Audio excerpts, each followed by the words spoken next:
everybody, and welcome to the green screen. Today we're going to be talking about The Old Guard.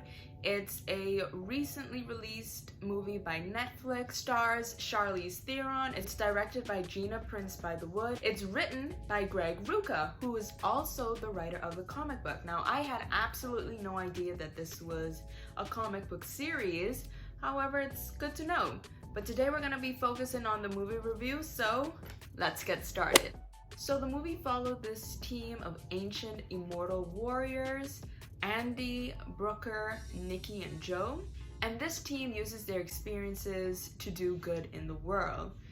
And of course it helps that they have this narrative healing ability. So for me, the movie started off very slow and serious and dramatic.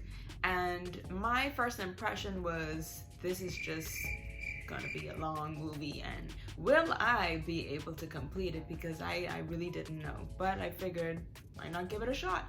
So the team usually goes on missions. Like I said, they are doing good in the world, so they are doing these missions to help people. And their first mission is where they're going to rescue these kids from a warlord.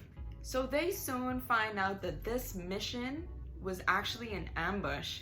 And well, they got destroyed. I mean, there were bullets flying everywhere. They were being lit up like Christmas. Now, this was only 10 minutes into the film, and I honestly really appreciate this because this drew me back into the movie and I became interested again. So while they're being ambushed, we are soon introduced to a US Marine named Nile, and she's going to be one of the new immortals, as we soon find out that while she's on her mission, a military target just slit her throat. Just like that, just slit her throat, and sis was gone. And I just really want to take a moment here to talk about what happened at this specific scene. So her teammate was, helping her, trying to put her hands on her neck, trying to make sure that, her friend and teammate is alive. So Nile wakes up in the infirmary and she realizes, like, oh my gosh, I'm alive. I really should not be alive because, this guy just slit my throat, but I'm alive. And at this point, her teammate is freaking out. So when her teammate actually sees her, she is like giving her the stinkest looks. So I don't know about you guys, but if my friend who I was in battle with, I thought that she was dying, like I was trying to save her, but she ends up waking up, I feel like I would be a bit scared and frightened, but I would be relieved that my friend is alive. I would not be ostracizing her. And that's exactly what Nile's teammate did. And in that scene, I was perplexed because I couldn't believe this. You're supposed to be my teammate, my friend, because they did show like a photography of Nile and the teammate who attempted to save her. And I was literally there like, can't be it. Where is the support? The team morale? Like, is this the person you are in war with? I am coming back to life and this is what you're doing to me? The friendships these days, what are they? But back to the review. So of course, being in the military, they don't want her to go back onto the field and they want to take her for testing. So here comes Charlie's character, Andy.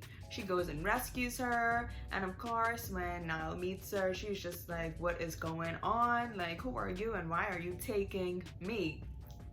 The appropriate reaction to a kidnapping, that makes sense. As the story progresses, we finally learn more about what this whole immortal thing is, and we find out that this immortality has a timestamp. After, I guess, this unknown period of time where you are regenerating, just will not regenerate one more time. Like, that last injury is going to be the end. and you just don't know when that is. This is the part where we as the audience start to feel more empathy for these characters, because now we know that even though they can be immortal, there's also a time stamp, and the team has been together for more than 200 years, and Andy, she hasn't revealed it. I really wish she did, because I would love to know how long she was alive, but it's not for us to know at this time. Niall served as like this refreshing character for us as the audience, because she got to ask the questions that we, the audience, wanted to know the answers. While Niall is learning all about these immortals and the team, we also find out that they're going on this revenge mission because they were set up. There is a traitor in this movie who, personally, I spotted it from day one. You know, when there's this character that they just look like the bad guy. They look like the one who's gonna sell out their team and just cause all kind of chaos. And honestly, that's exactly what happened. Now, I don't want to give too much away, so this is just the bones of the movie, the storyline. So I'll be rating on 4 major scales. The first one is the plot, which we briefly discussed. Then I'm going to talk about the music, as well as the action scenes, and finally the directing with the camera. These angles are important. The action scenes in this movie was amazing.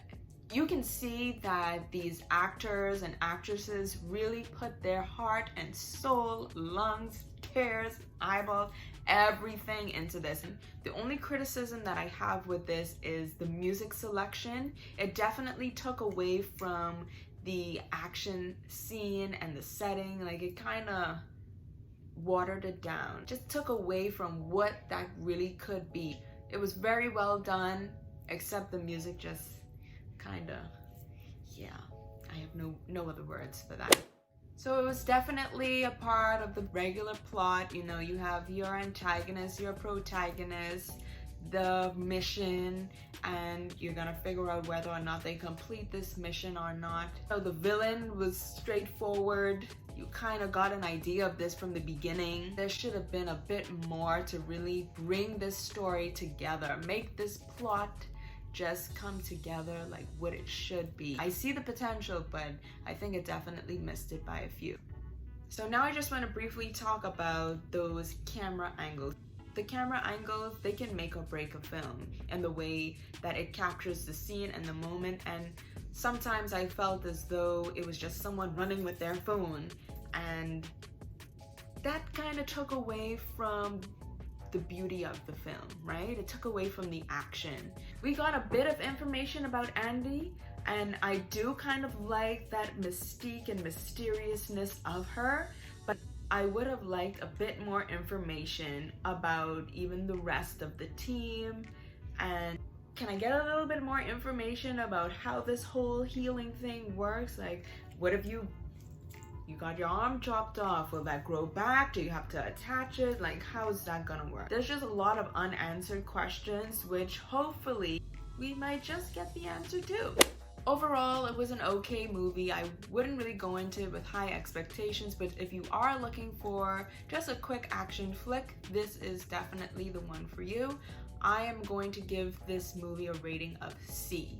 So with that, thank you so much for watching my video. Let me know if you want me to go in more detail with the spoilers for this film. Please comment, like, and subscribe.